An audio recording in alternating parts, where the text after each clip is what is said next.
ప్రతి నెల మాసాంతర కూటంలో వాగ్దాన సందేశం.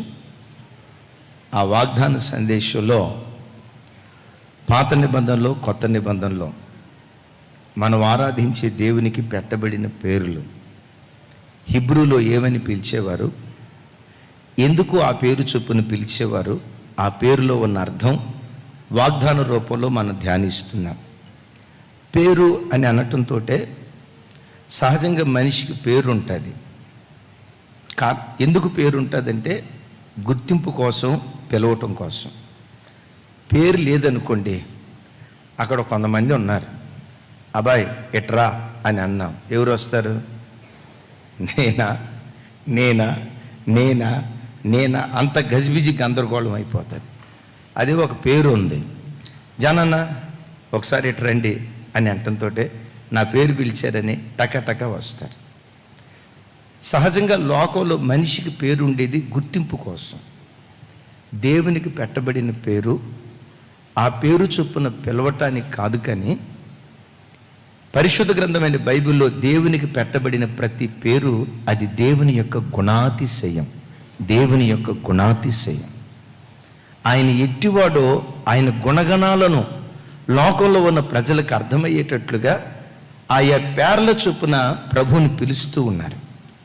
కొన్ని పేర్లేమో దేవుడు బయలుపరుచుకున్న పేర్లు, మరికొన్ని పేర్లేమో యెహోవా ఉత్తముడని రుచి చూచి ఎరిగి తిని భక్తుడు అన్నాడు కదా.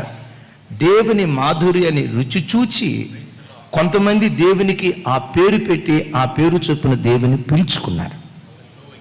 అలా పిలువబడినటువంటి పేర్లలో, పెట్టబడిన పేర్లలో ప్రార్థన చేస్తుండగా ఈ మాసాంతర కూటంలో నవంబర్ మాసంలో మనం ఆరాధించే దేవుడు ఎమాన్యుయల్ మినిస్ట్రీస్లో ఉన్న ప్రతి కుటుంబానికి ఎల్ ఎల్యోన్గా దేవుడు ప్రత్యక్షమై తన కార్యాలు మనందరి జీవితాల్లో జరిగించును గాక. L Elyon. ఎల్ అనగా దేవుడు అని అర్థం. ఎల్యోన్ అనగా సర్వోన్నతుడు అని అర్థం. ఎల్ ఎల్యోన్ అనే పేరుకున్న అర్థం ఏంటంటే సర్వోన్నతుడైన దేవుడు. ఆయన దేవుడు మాత్రమే కాదు, అలాగని ఉన్నతమైన దేవుడు మాత్రమే కాదు. ఈ దేవుడు ఎవరయ్యంటే సర్వోన్నతమైనటువంటి దేవుడు. గట్టిగా చెప్తాం ఆమేన్. ఏ దేవుడు ఈయన? సర్వోన్నతమైనటువంటి దేవుడు. ఇక అదే టాప్ మోస్ట్. ఆయన తర్వాత మరెవరూ లేరు. ఆయన వంటివాడు మరొకడు లేడు. ఆయన అద్వితీయ సత్యదేవుడు. ఆయనకు ఆయనే సాటి. ఆయనతో ఎవరిని పోల్చలేం. కొంతమంది యూట్యూబ్లో కామెంట్ పెడతా ఉన్నారు. ఎప్పుడైనా జార్జ్ అన్న, రాజన్న, నిన్న సోమవారం రాజన్న వాక్యం చెప్పారు. కొంతమంది కామెంట్ పెట్టారట. ఆ కామెంట్ నాకు పంపించారు తమ్ముళ్ళు. రాజన్న, నువ్వు వాక్యం చెప్తా ఉంటే అచ్చం అయ్య చెప్పినట్టే ఉందన్న. ఆ పదాలు, ఆ భాష, ఆ వాడుక, ఆ పదం అచ్చం మీకులాగే. అయ్యగారు ఎట్లా చెప్తారో అచ్చం మీరు కూడా అట్లాగే చెప్తున్నారన్న. నన్ను పోలిన వాళ్ళు 100 మంది ఉండొచ్చు. లోకంలో ఒక సామెత ఉంది కదా, మనుషుని పోలిన వాళ్ళు ఎట్టాటి కరెక్ట్గా చెప్తారు, అది కూడా పెద్దగా చెప్తారు. మనిషిని పోలిన వాళ్ళు 7 ఉంటారు. మనిషిని పోలిన వాళ్ళు 7 ఉండొచ్చు, 70 మంది ఉండొచ్చు, 700 మంది ఉండొచ్చు. నీ దేవునిని పోలిన వాడు భూమి ఎందే కాదు, ఆకాశమందైనా భూమి ఎందైనా ఆయనను పోలిన వాడు లేడు. ఆయనకు పెట్టబడిన పేరు సర్వోన్నతుడైన దేవుడు. దేవుడు మాత్రమే కాదు, ఉన్నతమైన దేవుడు మాత్రమే కాదు, ఈయనట సర్వోన్నతమైనటువంటి దేవుడు. ఇక టాప్ మోస్ట్ ఆయనే. ఆయనకు సమం కానీ ఆయన తర్వాత కానీ మరి ఎవరూ లేరు. సర్వోన్నతం అనే పేరు సహజంగా ఎక్కడ వింటామంటే సర్వోన్నతమైన న్యాయస్థానం అని దేన్ని అంటారు? సుప్రీంకోర్టుని అంటారు. మున్సిపల్ కోర్టులు ఉంటాయి, డిస్ట్రిక్ట్ కోర్టులు ఉంటాయి.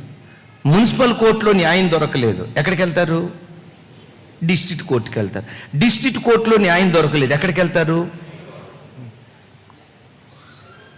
ఇంత కరెక్ట్గా చెప్తున్నారు. కోర్టుల చుట్టూ ఏమైనా తిరిగారేంటి? రైట్. హైకోర్టు దగ్గర న్యాయం దొరకలేదు అనుకోండి, ఎక్కడికి వెళ్తారు? ఒక దేశంలో ఇక టాప్ మోస్ట్ న్యాయస్థానం ఏది? సుప్రీంకోర్టు. ఇక దాని తర్వాత మరొక చోటకు వెళ్ళటానికి అవకాశం లేదు. దేశంలో ఒక సుప్రీంకోర్టు అత్యున్నతమైన న్యాయస్థానం ఎలాగో దాని తర్వాత మరొకటి ఎలా లేదో, ఈ దేవుడు కూడా సర్వోన్నతుడైన దేవుడు ఉన్నాడు. మరొక మాట, ఒకవేళ సుప్రీంకోర్టులో న్యాయం దొరకకపోతే అంతర్జాతీయ న్యాయస్థానం అని ఒకటి ఉంది. అంతర్జాతీయ సమితికి, అంతర్జాతీయ న్యాయస్థానానికి వెళ్ళొచ్చు. ఇది పేరుకు సర్వోన్నతమైన న్యాయస్థానం అయి ఉండొచ్చు, దీన్ని దాటి ఇంకో చోటకి వెళ్ళొచ్చు. కానీ ఈ దేవునికి పెట్టబడిన పేరు సర్వోన్నతుడైన దేవుడు. ఈయన దగ్గర మాత్రమే అధికారం కానీ, ఆధిపత్యం కానీ, బలం కానీ, ప్రభావం కానీ, ఇది మొత్తం ఆయనకు ఒక్కడికే చెందినదై ఉన్నది. Praise the lord. క్రైస్తవుడిగా ప్రభువుని ఆరాధించి ఆయన బిడ్డగా ఎప్పుడు నీ గుండెల్లో ఉండాల్సింది ఏంటో తెలుసా? నేను తూతూ మంత్రపు దేవుణ్ణి ఆరాధించట్లా, మనుషుల చేత రూపించబడిన దేవుణ్ణి ఆరాధించట్లేదు, మానవ హస్తాలతో రూపించబడిన దేవుని నేను ఆరాధించట్లేదు. నేను ఆరాధించే దేవుడు అంత గొప్ప దేవుడిని పిలిచేటప్పుడు ఎట్లా పిలవాలమ్మా? ఊపిరి లేని వాళ్ళు చెప్పినట్టు చెప్తారు. ఎలాంటి వాడు? అది ఎలాంటి వాడు? ఎలాంటి వాడు ఆయన? ఒట్టుగా సర్వోన్నతుడైన దేవుడు, సుప్రీం. ఆయన తర్వాత మరెవరూ లేరు, ఆయన వంటి వాడు కూడా మరెవరూ లేరు. ఓసారి ఒక తమ్ముడు రాజేష్ ఎవరో నాకు చిన్న యూట్యూబ్ లింక్ పంపించారు. రామ్ గోపాల్ వర్మ అని ఒక ఆయన్ని ఇంటర్వ్యూ చేశారు. ఆయన ఎంత అద్భుతమైన వ్యక్తో చూడండి. ఆయన్ని అడిగారు, ఏమండి రామ్ గోపాల్ వర్మ గారు, మీరు దేవుణ్ణి నమ్ముతారా? ఏ దేవుణ్ణైనా నమ్ముతారా? ఆయన అన్నాడు, నేను అసలు దేవుణ్ణి నమ్మనంటే. ఏదో కొంతమంది దేవుడు ఉన్నాడని నమ్ముతారు, సరే వాళ్ళ నమ్మకం వాళ్ళకు ఉండి ఉండొచ్చు, కానీ నేను మాత్రం దేవుణ్ణి నమ్మనండి అన్నాడు. ఆ యాంకర్ అడిగాడు, ఒకవేళ దేవుడు ఉన్నాడని నమ్మితే, ఒకవేళ నమ్మాల్సి వస్తే ఏ దేవుని నువ్వు నమ్ముకుంటావు? అమెరికాకి వెళ్తే పలానా దేవుడు అంటారు, ఆస్ట్రేలియాకి వెళ్తే పలానా దేవుడు అంటారు. ఇక మన భారతదేశంలో దేవీ దేవతలకి కొరత ఏమి లేదు. ఇట్లా ప్రపంచ దేశాల్లో కొన్ని కోట్ల మంది దేవుళ్ళు ఉన్నారు కదా. ఒకవేళ దేవుడు ఉన్నాడని నమ్మి నువ్వు నమ్ముకోవాల్సి వస్తే ఏ దేవుని నమ్ముకుంటావు అన్నారు. ఆయన నవ్వుతా అంటాడు, ఇందులో కక్కుర్తే ఉందండి. ఒకవేళ దేవుణ్ణి నేను నమ్మాల్సి వస్తే supreme God, most powerful God ఎవరో ఆయన్నే నేను నమ్ముతాను అన్నాడు. తూతూ మంత్రపు దేవుళ్ళని నమ్మను, ఏదో దేవుళ్ళుగా చలామణి అవుతున్న వ్యక్తులను నేను నమ్మను. ఒకవేళ దేవుని నేను నమ్మాల్సి వస్తే, ఒకవేళ దేవుని నేను నమ్మాల్సి వస్తే మోస్ట్ పవర్ఫుల్ గాడ్ ఎవరో ఆయన్నే నేను నమ్ముతాను అన్నారు. సరేనయ్యా, మోస్ట్ పవర్ఫుల్ గాడ్ని నువ్వు నమ్ముతావు, నేను కాదంట్లా. ఇంతకీ ఆ మోస్ట్ పవర్ఫుల్ గాడ్ ఎవరు అన్నారు.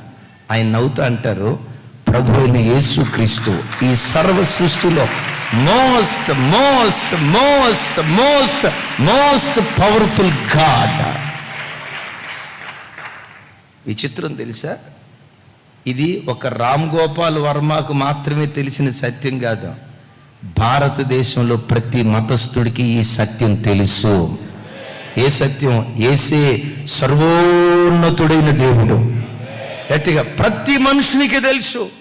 నేను అంటాను, అగ్రపేట మీద కూర్చున్న రాష్ట్రపతి మొదలు గ్రామాన్ని పరిపాలన చేస్తున్న సర్పంచ్ వరకు నాసిక రంధ్రాలలో ఊపిరి ఉన్న ప్రతి మనుషునికి యేసే నిజ దేవుడని, దేవత్వం యొక్క సర్వ పరిపూర్ణత యేసుక్రీస్తులో మాత్రమే ఉన్నదని, ఆ దైవికమైన గుణాలు యేసులో తప్ప ప్రపంచంలో మరి ఎవ్వరిలో లేవని ప్రపంచంలో మఠాధిపతులకు ఈ సంగతి తెలుసు, పీఠాధిపతులకు ఈ సంగతి తెలుసు, అనామకుడికి తెలుసు, అగ్రపేట మీద కూర్చున్న వాడికి తెలుసు. ఏమైనా తెలుసా?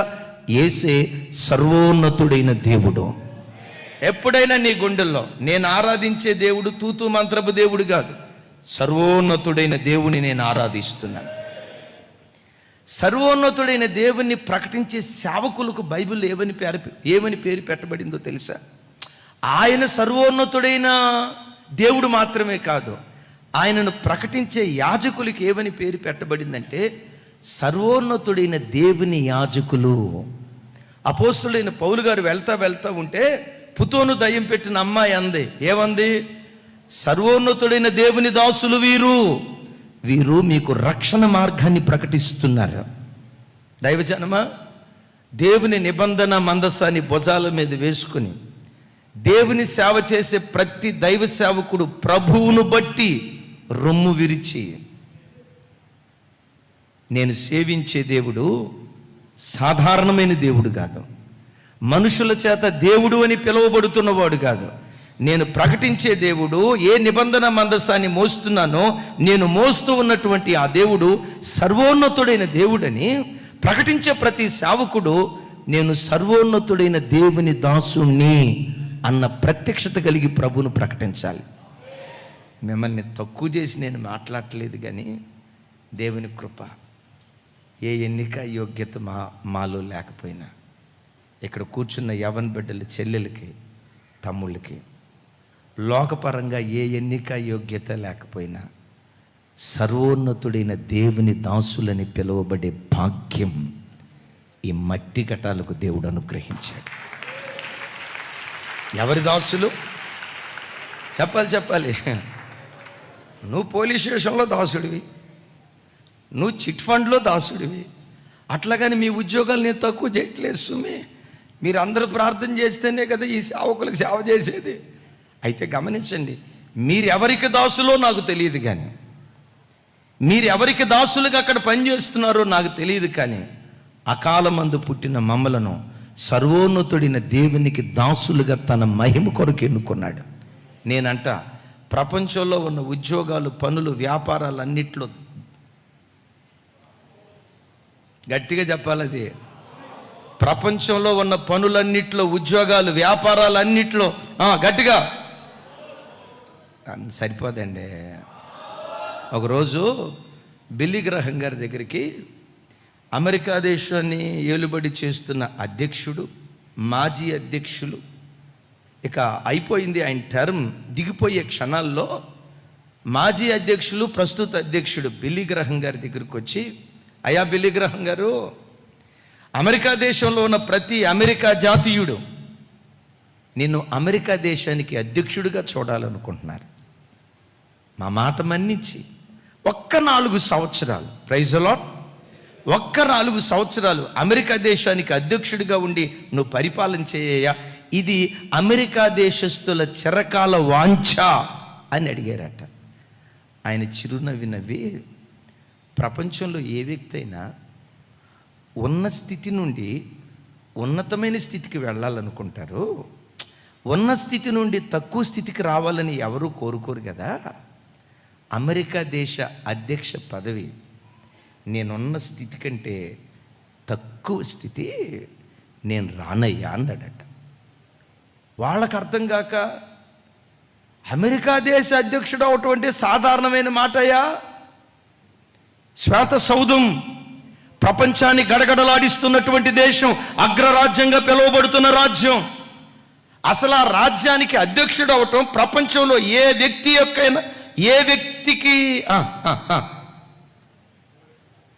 అది ఒక కళ, ఇట్స్ ఎ డ్రీమ్. అలాంటిది ఏం మాట్లాడుతున్నాను అన్నాడట. అమెరికా దేశ అధ్యక్ష పదవి కంటే, అమెరికా దేశ అధ్యక్షుడిని పిలువబడేదానికంటే దేవుని సేవకుడని పిలువబడటం, సర్వోన్నతుడైన దేవుని సేవకుడని పిలువబడటం, ఆమేన్, సర్వోన్నతుడైన దేవుని సేవకుడని పిలువబడటం, కీబోర్డ్ ప్లేయర్ అని పిలువబడిన దానికంటే, తబలిస్ట్ అని పిలువబడిన దానికంటే, సాఫ్ట్వేర్, మీ ఉద్యోగాలను తప్పు చేయట్లేదు తమ్ముడా, నువ్వు లేకపోతే మా ప్రాణం పోద్ది ఇక్కడ. Top most. ఎప్పుడు సేవకుడు ఎవరి దగ్గరికి వెళ్ళి భిక్షాందేహి అని అడుక్కోకూడదు. గుండెల నిండా ఏముండాలో తెలుసా? సర్వోన్నతుడైన దేవుని దాసుడను నేను, సర్వోన్నతుడైన దేవుని యాజకుడును నేను.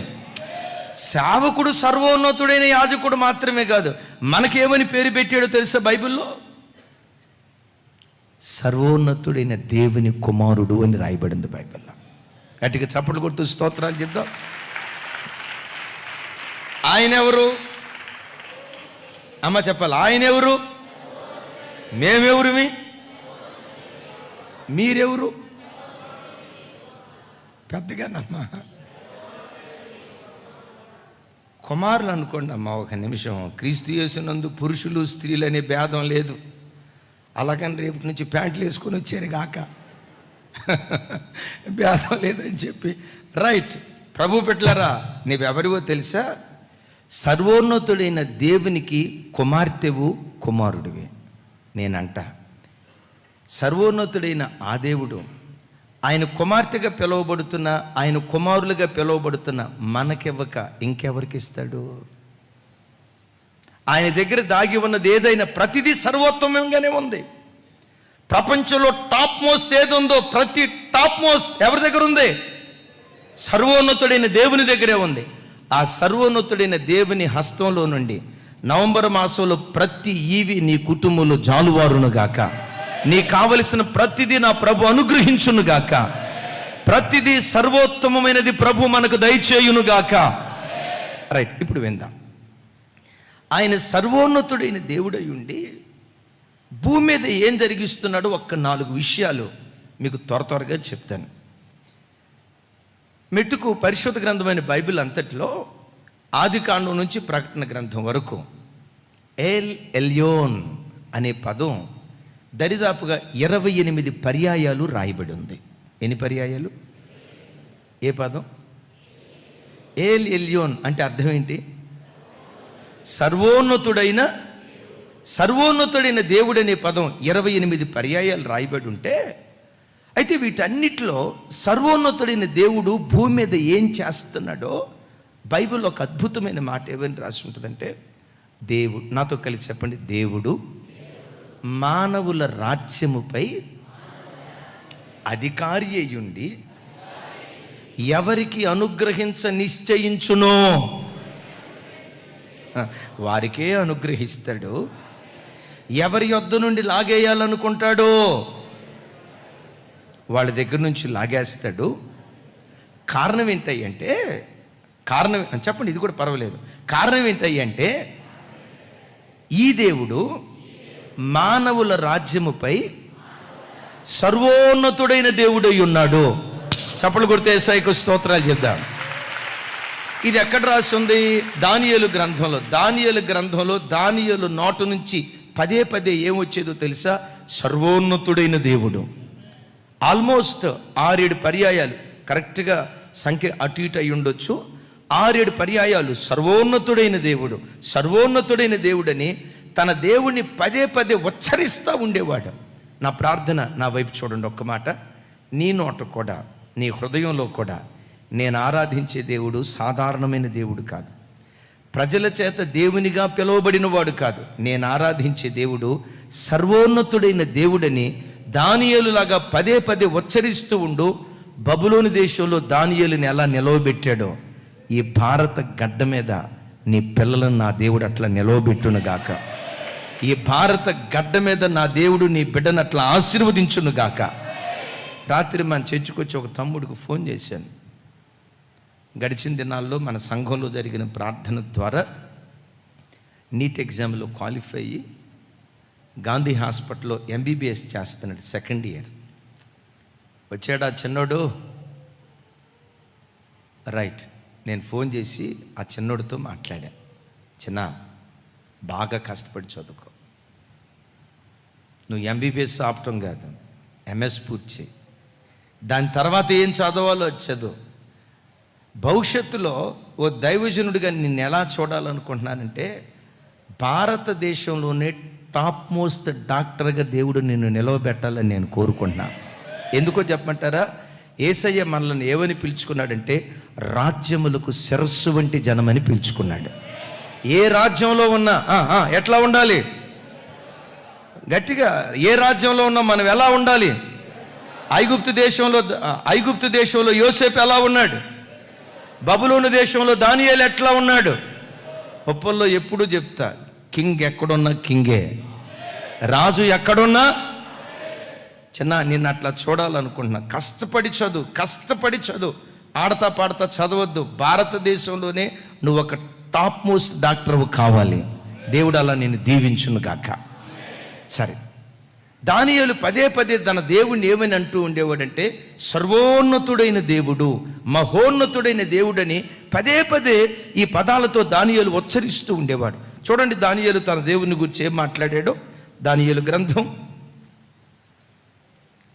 4వ అధ్యాయం 16-17 వచనాలు, అలాగే 25-26 వచనాలు చూడండి ఒకసారి అందరూ.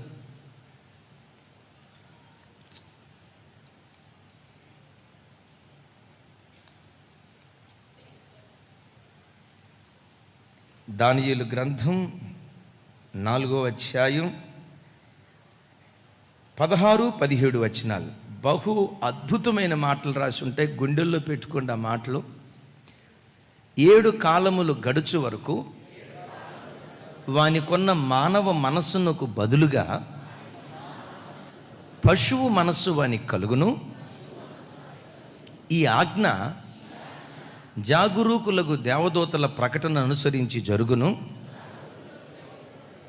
నిర్ణయమైన పరిశుద్ధుల ప్రకటనను అనుసరించి సంభవించును. మహోన్నతుడుగు దేవుడు, ఇక్కడ కూడా ఎల్ ఎలియోన్ అనే పదం వాడబడింది. రైట్, మహోన్నతుడుగు దేవుడు మానవుల రాజ్యము పైని అధికారి అయ్యుండి తానెవరికి అనుగ్రహింప నిశ్చయించునో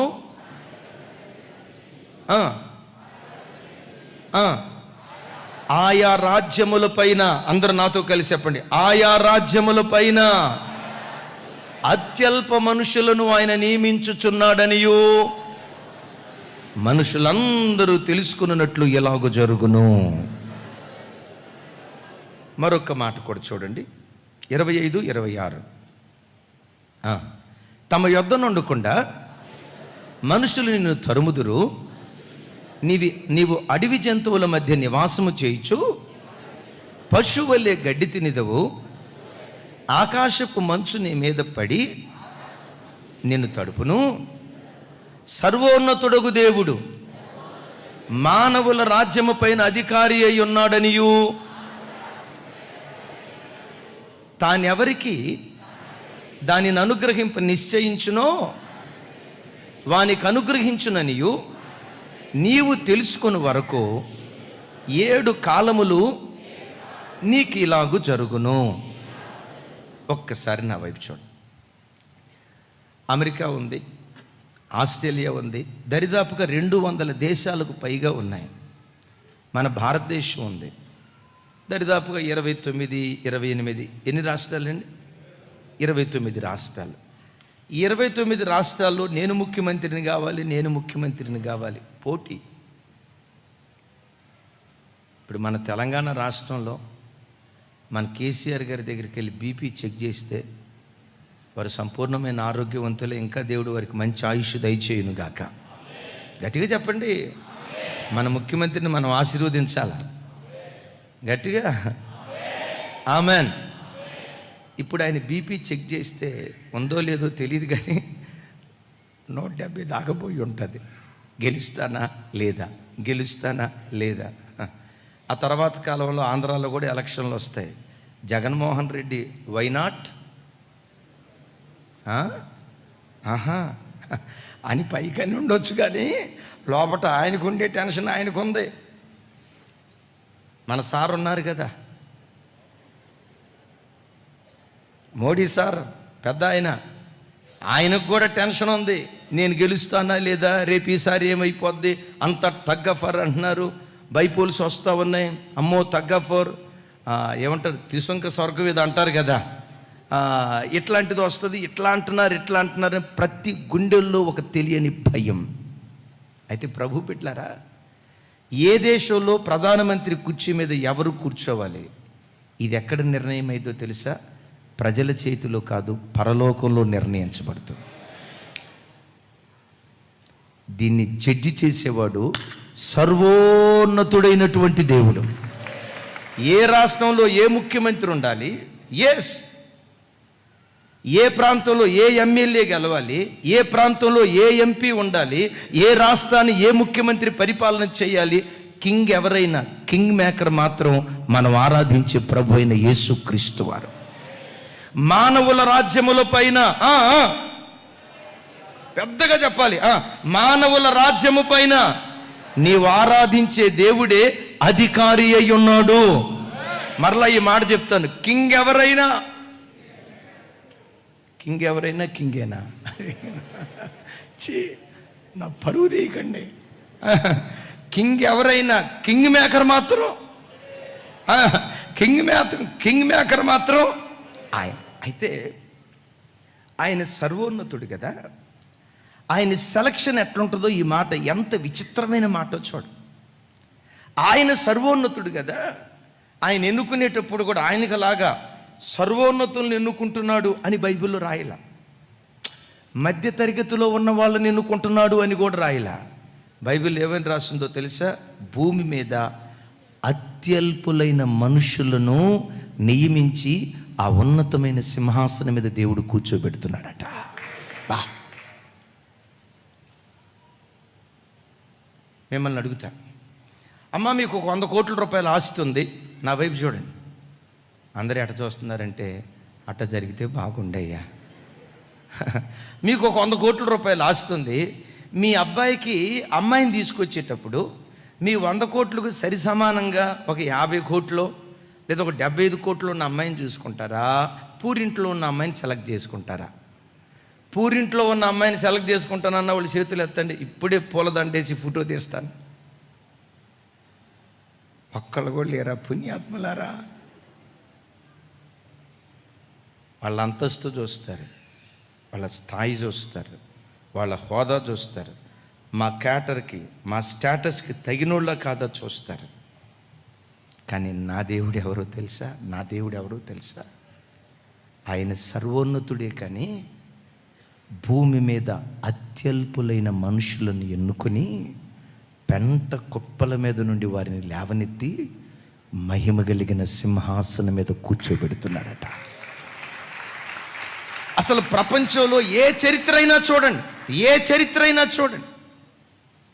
ఏ చరిత్రను గమనించినా వీడు ఎందుకు పనికిరానోడు, వీడు దరిద్రుడు, తినటానికి తిండి లేనోడు, కట్టుకోవటానికి బట్ట లేనోడు, ఉండటానికి ఇల్లు లేనోడు, కులం తక్కువోడు, ఆ తక్కువోడు, ఈ తక్కువోడని ప్రజల చేత ఎవడు వెలివేయబడ్డాడో, ప్రజల చేత ఎవడు తృణీకరించబడ్డాడో, సర్వోన్నతుడైన దేవుడు తృణీకరించబడిన ఈ బ్రతుకులని మూలకు తలరాళ్ళుగా మారుస్తూ వచ్చాడు. ఒకసారి నా వైపు చూడండి. ఈ రాత్రి ఆరాధనకు వచ్చిన దైవజనమా, మీలో ఎవరైనా తృణీకరించబడిన వారిగా ఉంటే, ప్రజల చేత గేలి చేయబడి ఎగతాళి చేయబడి ప్రజల మధ్యలో అత్యల్పులుగా ఒకవేళ మీరు ఎంచబడితే, మీ పేద స్థితిని బట్టి మీ కుటుంబీకులే, మీ రక్త సంబంధీకులే, మీ తోబుట్టువులే, నీ ఎంగిలి పాలు త్రాగి పెరిగినటువంటి తమ్ముడే చెల్లె, ఒకవేళ నీ చిన్న స్థితిని బట్టి వాళ్ళు చిన్న చూపు చూస్తూ ఉంటే, నీకు తెలుసా, ప్రజల చేత చిన్న చూపు చూడబడిన ఓ బిడ్డ, గొప్ప దేవుడు నీ మీద పెద్ద చూపు నిలిపాడు, గ్రహించో. సర్వోన్నతుడైన దేవుడు ఉన్నతమైన సంకల్పంతో నీ వైపు, నీ పిల్లల వైపు చూస్తున్నాడని గ్రహించు. లోకంలో ఎక్కడికి వెళ్ళినా చూడు, దీని పిల్లలు బాగుపడలేదు, వీళ్ళు దేవుడు అని దేవుని దగ్గర పరిగెత్తారు, వీళ్ళ కొడుకు పరిస్థితి ఇట్లా, వీళ్ళ కుటుంబం ఇట్లా, ప్రజల మధ్యలో ఎవరెవరు ఎక్కడెక్కడ తృణీకరిస్తున్నారో, నిన్ను ప్రజలు తృణీకరించిన ప్రతి మాట సర్వోన్నతుడైన దేవుడు విన్నాడు.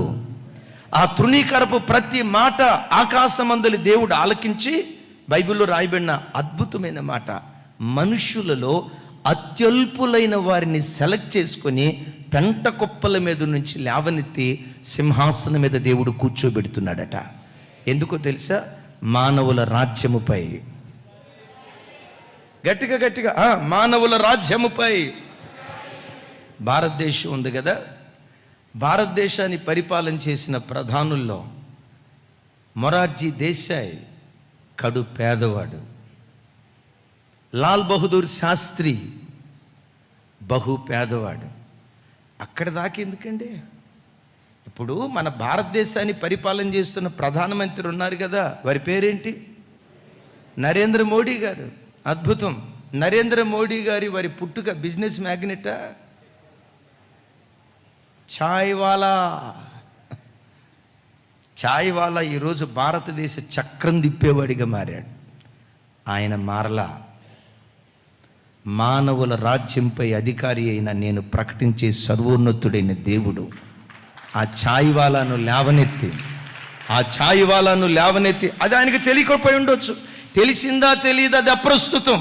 కానీ అద్భుతం తెలుసా, మానవ రాజ్యములన్నిటిపైన నేను ప్రకటించే దేవుడు అధికారి అయి ఎవరికి అనుగ్రహింప నిశ్చయిస్తాడో చెప్పాలి. ఎవరికి అనుగ్రహింప నిశ్చయిస్తాడో. ఈసారి బీజేపీ గెలిచింది అనుకోండి,